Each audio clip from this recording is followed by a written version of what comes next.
Yeah, mad. Absolutely mad. It was such a tough battle. Shanghai, lap 14.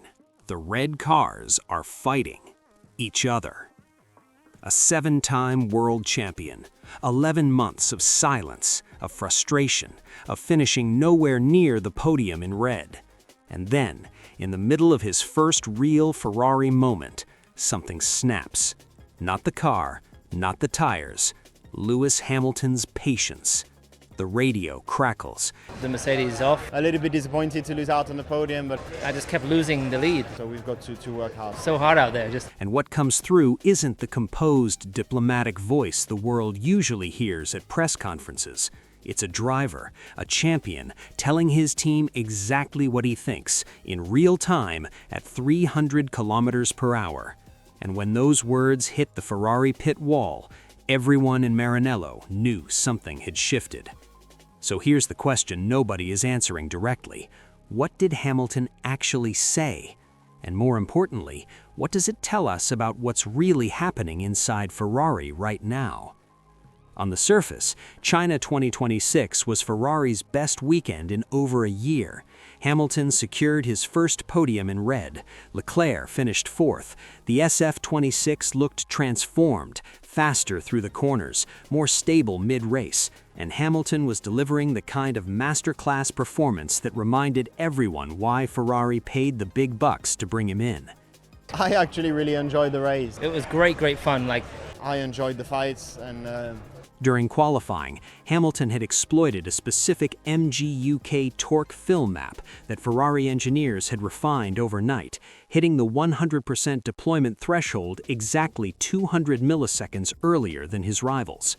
He was running 2.5 degrees less steering angle through turn 2, keeping his front left tire 7 degrees cooler than the pack. He had a 14 to 15% battery surplus in the final 10 laps when everyone else was running on empty. This wasn't just a podium, it was a technical masterclass. But that was just the surface. Because beneath the trophy and the team radio shouts of Forza Ferrari, something else had happened earlier in the weekend, something that passed through the international broadcast, landed in the paddock, and immediately started conversations that Ferrari didn't want to have. During the sprint race, Hamilton and Leclerc had fought each other, aggressively, relentlessly, and very publicly. Two red cars swapping positions, two Ferrari superstars refusing to yield, and in the heat of that battle, Hamilton picked up his radio and said exactly what was on his mind. After the sprint, Hamilton appeared in front of the cameras, calm, diplomatic, smiling. He praised the team's work, called it great progress, and framed the battle with Leclerc as tough but fair. He even said, and this is the version most people remember, that the wheel-to-wheel fight was one of the most fun he'd had in years. The battle with Charles was one of the most fun I've ever had, a wheel-to-wheel fight that was hard but fair. Lewis Hamilton, post-race press conference. But here's the thing, the radio told a completely different story.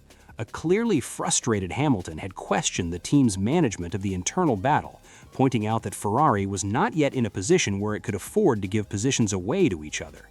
That when Mercedes had a clear pace advantage, every point lost internally was a gift to Brackley. Two versions of the same man, one race. Which one was real? When you put the radio, the press conference, and the post-race driver statements together, the full picture becomes unmistakable. Hamilton wasn't just venting, he was sending a message, a very deliberate, very calculated message to Ferrari about the culture he expects inside that garage.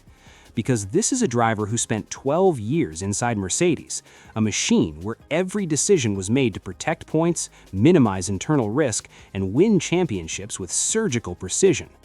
And what he saw in Shanghai, two Ferrari cars bruising each other while Mercedes pulled away at the front, was the opposite of everything that culture stands for.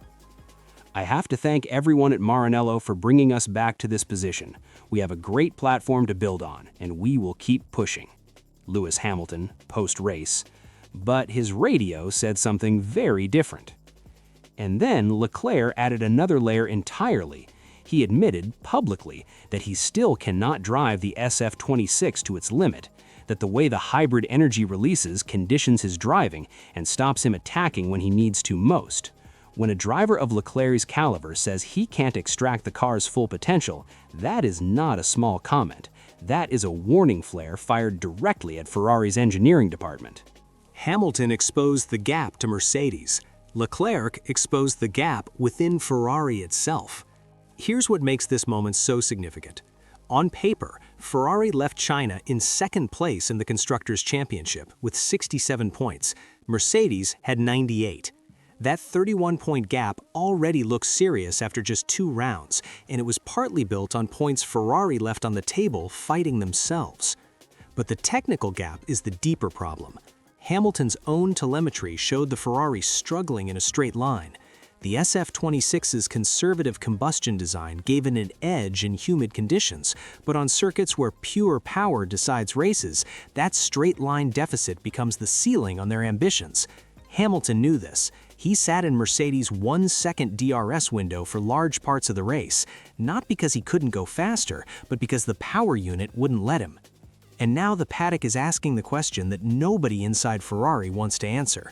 Can you manage a Hamilton-Leclerc rivalry without it costing you the season? Because Leclerc himself said it after the race, they lost time to each other. The team enjoyed the spectacle less than the drivers did. And at Maranello, they know perfectly well that having 2 champions sharing one garage is both their greatest weapon and their most dangerous risk. This wasn't just a race, it was the first warning shot in what could become Formula One's defining internal rivalry. Hamilton's culture wins. Ferrari absorbs the radio. They tighten the internal rules. Hamilton imports the Mercedes precision mentality into Maranello, and by mid-season, the SF26 with a refined Macarena wing in Miami closes the gap to 3/10.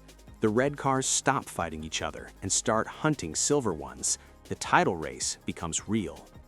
The rivalry ignites. Ferrari fails to manage the tension. Hamilton and Leclerc keep racing each other to the limit. Fair, spectacular, but brutal on points. Mercedes watches. Mercedes scores. And by the summer break, Ferrari's 31-point deficit has quietly doubled into something that can't be recovered. The dream of 2026 dies not with a mechanical failure, but with 2 red cars side by side at the wrong moment. The darkest scenario. The radio becomes a turning point. Leclerc, unable to drive to the limit, grows frustrated. Hamilton, unwilling to compromise his championship standards, grows impatient.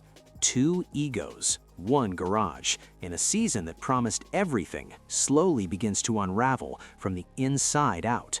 Because in Formula One, dynasties don't always fall to rivals. Sometimes they fall to themselves. Was Hamilton's radio the most honest thing said in Shanghai all weekend? Or was it the most dangerous? And if Ferrari can't manage the rivalry between their 2 champions, does Mercedes even need to worry?